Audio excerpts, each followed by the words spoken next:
அன்பான நேயர்களே, காலை வணக்கம்.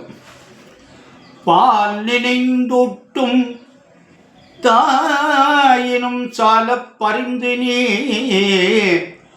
பாவியனுடைய ஊனினை உருக்கி உள்வழி பெருக்கு உலப்பிலா ஆனந்தமாய தேனினை சொரிந்து புறம் புறம் தெரிந்த செல்வமே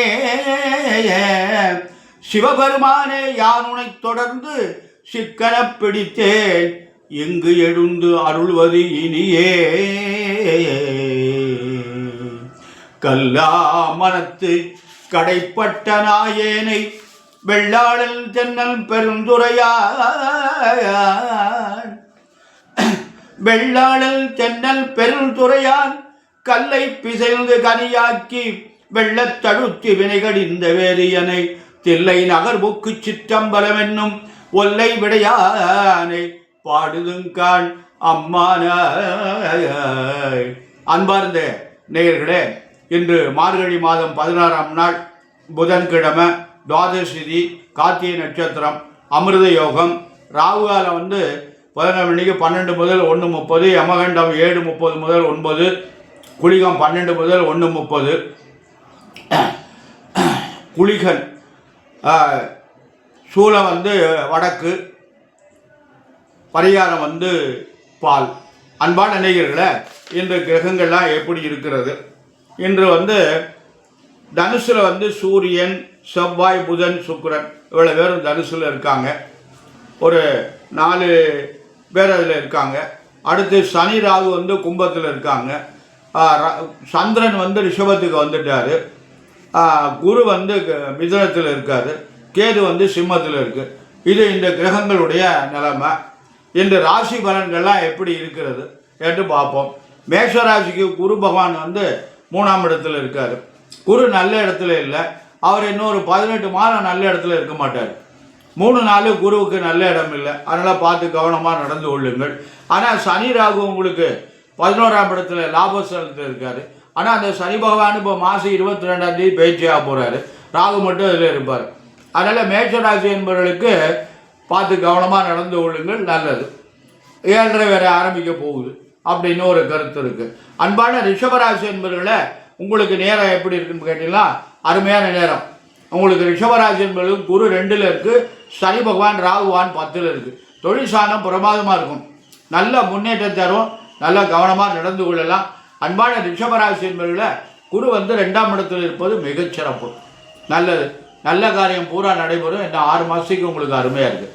அன்பான மிதுன ராசி என்பதில் உங்களுக்கு ஜென்மகுரு ஏதாவது பிரச்சனைகளை உண்டு பண்ணுவான். தேவையில்லாத பிரச்சனைகளை கொடுத்துருவான். தலைக்கு உடச்சலை கொடுப்பான்னு சொல்லுவாங்க. அதனால் பார்த்து கவனமாக நடந்து கொள்ளுங்க. இடம் மாற்றம் இருக்கும். வாடகை வீட்டில் இருந்தால் சொந்த வீட்டுக்கு போகலாம், ஊர் மாறலாம், பதவி மாறலாம், வெளிநாட்டுக்கு போகலாம், வெளிநாட்டில் இருந்தால் இங்கே வரலாம். இப்படியெல்லாம் எத்தனையோ இடம் மாற்றங்கள்லாம் இருக்குது. அதுக்குடைய வாய்ப்புகள்லாம் நல்ல பிரமாதமாக இருக்குது. அன்பான கடகராசி என்பதில் உங்களுக்கு குரு பகவான் 12ஆம் இடத்துல இருக்கார்.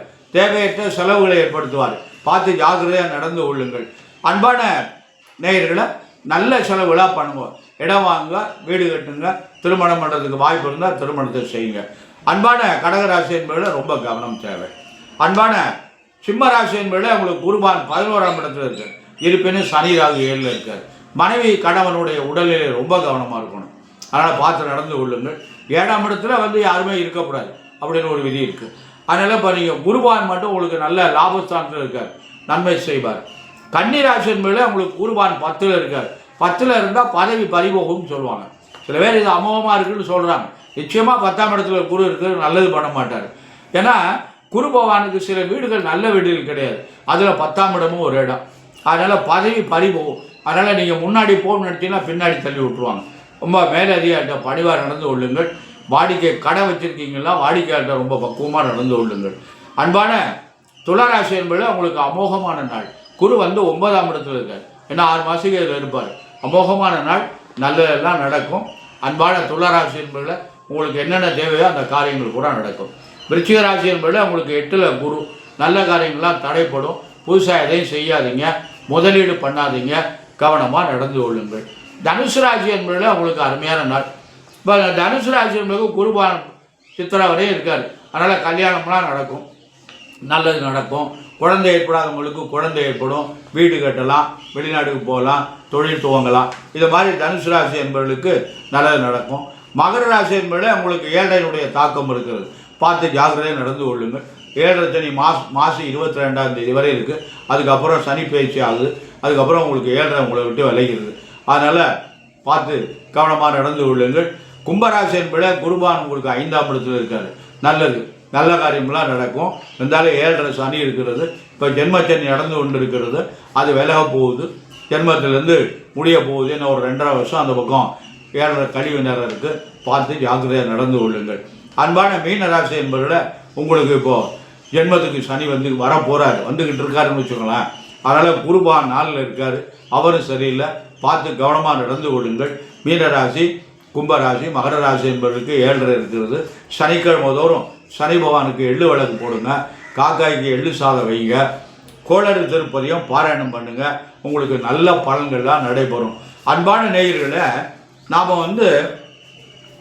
என்ன செஞ்சால் நல்லது அப்படின்னு இப்போ எல்லா ஆலயங்களையும் பார்த்தீங்கன்னா நிறைய மக்கள் கூடுகின்றாங்க. ஏன்னா கஷ்டப்படுகின்ற போது எந்த சாமியை போய் கும்பிட்டா நமக்கு விடிவு காலம் பிறக்காதான் மக்கள்கிட்ட ஒரு எதிர்பார்ப்பு இருக்குது. அது ரொம்ப சிரமப்படுறாங்க. அதை செய்கிறத முறையாக பண்ணுங்க.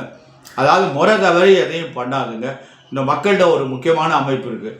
வெத்தலையில் விளக்கு போடுறாங்க, அது பெரிய மாபெரும் குற்றம். எலுமிச்சம்பழத்தில் விளக்கு போடுறதே தவறுன்னு சொல்கிறாங்க. எலுமிச்சம்பழத்தில் விளக்கு போட சொல்லி எனக்கு தெரிஞ்ச வரையும் பெரியவங்க யாரும் சொல்லலை. அகல் விளக்கு தான் போட சொல்லியிருக்காங்க. மண்ணினால் செய்யப்பட்ட அகல் இருக்குது, அந்த விளக்கில் தான் தீபம் ஏற்ற சொல்லியிருக்காங்க. இப்போ எல்லாரும் எலுமிச்சம்பழ தீபம், அதை மஞ்சள் பொடியை கீழே போட்டு அப்படியே வாசப்படியில் மிதிக்கக்கூடிய இடத்துல அந்த விளக்க போகிறாங்க. வாசப்படியில் தீபங்களாம் ஏற்றவே கூடாது, கண்ட இடத்துலையும் தீபம் ஏற்றக்கூடாது. டவுன்லாம் பார்த்தீங்கன்னா தீபம் ஏற்றுறதுக்காக ஒரு இடம் தனியாக வச்சுட்டாங்க, அங்கே தான் ஏற்றணும். அதுவும் அகலில் தான் ஏற்றணும், எலுமிச்சம்பழம் ஏற்றக்கூடாது. அதோட இப்போ புதுசாக ஒரு மக்கள்கிட்ட அது யாரெல்லாம் இதெல்லாம் சொல்கிறான்னு தெரியல, வெத்தலையில் தீபம் போடுறாங்க. அதுவும் முருகன் கோயிலுக்குன்னா 6 வெத்தலையை வச்சு 6 எலுமிச்சம்பழம் மூடியை வச்சு அதில் விளக்கு போடுறாங்க. அதெல்லாம் பண்ணவே கூடாது, அதெல்லாம் தவறு. அந்த மாதிரிலாம் செய்யாதீங்க. விளக்கு அகல் விளக்கில் தீபம் போடுங்க. அப்படி இல்லைன்னா எண்ணெயை வாங்கி கொடுத்து சாமிகிட்டே இருக்கிற விளக்கில் எண்ணெயை போட சொல்லுங்க, கண்ட இடத்துல தீபம் பண்ணாங்க. ஏன்னா நம்ம முறையாக செய்கிறது தவறான பலன், முறையற்று செய்கிறது தவறான பலன்களை நமக்கு தந்துடும். நமக்கு அது செஞ்சோம், அது செலவு பண்ணி செஞ்சோம், அது நமக்கு பலன் இல்லை. அதனால் தவறாக நினச்சிக்க, எனக்கு தெரிஞ்சதை சொல்கிறேன், அதுக்கு மேலே உங்களுடைய விருப்பம். அதனால் அது எங்களுக்கு ஒருத்தர் சொல்லியிருக்காங்க, நாங்கள் எடுத்தால் அப்போ போடுவோம்னா அது உங்களுடைய விருப்பம், அதை நான் மறுக்கலை. அதை நான் எனக்கு தெரிஞ்சவரை அந்த மாதிரி செய்யக்கூடாது. இப்போ வெத்தலையெல்லாம் தீபம் போடுறது, வெத்தலை மாலை போட சொல்லியிருக்காங்க. ஆஞ்சநேயருக்கு வெத்தலை மாலை கட்டி போடுறது. வெத்தலை ஒரு மகாலட்சுமி கடாட்சமான பொருள். அது அது இல்லாமல் எந்த காரியமும், நல்ல காரியம் கெட்ட காரியம் எது இருந்தாலும் வெத்தலை இல்லாமல், வெத்தலை பாக்கு இல்லாமல் நம்ம எந்த காரியமும் செய்கிறது கிடையாது. அதனால் அதை வச்சு அதில் தீபம் ஏற்றி வைக்கிறதுங்கிறது ஏற்றுக்கொள்ள முடியாது. அதுவும் ஒரு சம்பிரதாயத்துக்கு உகந்தது. நல்லா படித்த நல்ல சிவாச்சாரியர்கிட்ட கேட்டு பாருங்கள், வெத்தலையில் தீபம் போடலாமா அப்படின்னு. ஒரு சிலர் என்ன பண்ணுறாங்க, போடக்கூடாதுன்னு தெரிஞ்சால் கூட ஏன் நம்ம போடணும் வேண்டாம்னு சொல்லுவானே, போடலாம்னு சொல்லிட்டு போகுமேனு சில பேர் தப்பு பண்ணுறாங்க. அந்த மாதிரிலாம் தவறான பாதையை காட்டக்கூடாது.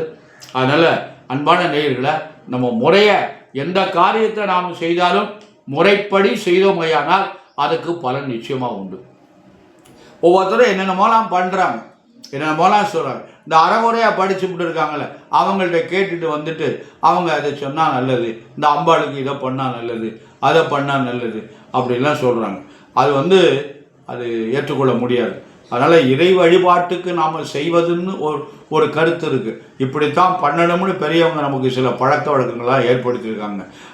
அதை மீறி நம்ம செய்வது என்பது தகுதியற்ற செயல். அதுக்கு நமக்கு நல்ல பலன் தராது. நமக்கு உடம்பு முடியலைன்னா நல்ல மருந்தாக சாப்பிட்டா தான் இந்த நோய் குணமாகும். பவர் இல்லாத மருந்தை நம்ம சாப்பிட்டோமோ, இல்லை பவர் கூட உள்ள மருந்தை நம்ம சாப்பிட்டோம்னா நமக்கு நோய் அதிகரிக்கும், நோய் குணமாகிறதுக்கு வாய்ப்பு இல்லை. அதனால் நம்ம இறைவனுக்கு செய்கின்ற பொழுது நாம் இந்த மாதிரிலாம் எதுவும் தவறான இதெல்லாம் செய்யக்கூடாது.